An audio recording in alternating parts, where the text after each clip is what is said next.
ng kape? Sige nga. Pwede ba? Timpla ka.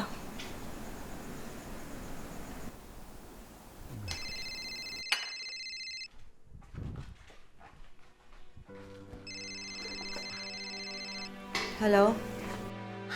Pwede ba kay Mrs. Sharon Rosales? Sino to? Senior Agent Joy Enriquez. Napatawag ako kasi may masamang nangyari kay Millie. Dahil kailang pamilya niya, kaya sana... Kami pa talagang tinawagan mo. Kapal din ang mukha mo, no? Kahit kami na lang ang natitirang pamilya ni Millie, wala kaming pakialam. Ma'am, pwede ho ba bago kayo magsalita ng kung ano-ano, makinig muna kayo. Nasa peligro si Millie at ang batang dinadala niya. Ano naman paki ko? Ma'am, kung wala ho kayong pakialam, pwede ho ba sabihin niyo to sa nanay ni Anton? May karapatan siyang malaman kung sakali may masamang mangyari sa anak ni Millie.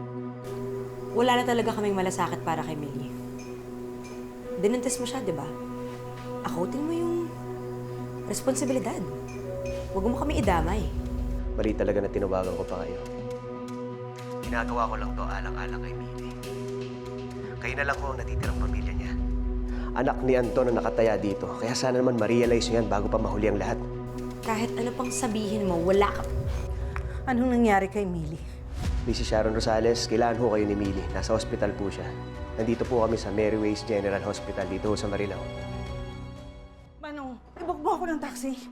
Hindi ka tatawag ng taxi. Ibuk mo ako ng taxi! Ma, hindi ka aalis! Teka, pwede ba?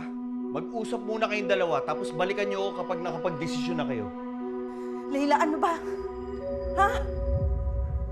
Naiintindihan kong wala kang malasakit kay Millie, pero wag mo namang idama yung batang dinadala niya sa galit mo! Ma, ang kulit mo! Hindi nga anak ni Anton yun, di ba? Wala tayong pruweba! Paano kung anak yun ni Anton? Paano kung may mangyari sa batang yun? Hindi ko matatanggap na pinabayaan ko na lang ang apo ko. Kaya pupuntahan ko si Millie sa ospital sa ayaw o sa gusto mo. Bahala ka! Paano? Mag-book ka ng taxi! Sandali! Sigurado na yan, ha? Sandali. Sama ako.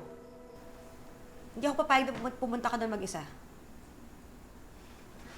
Tara na, Manong. Manong!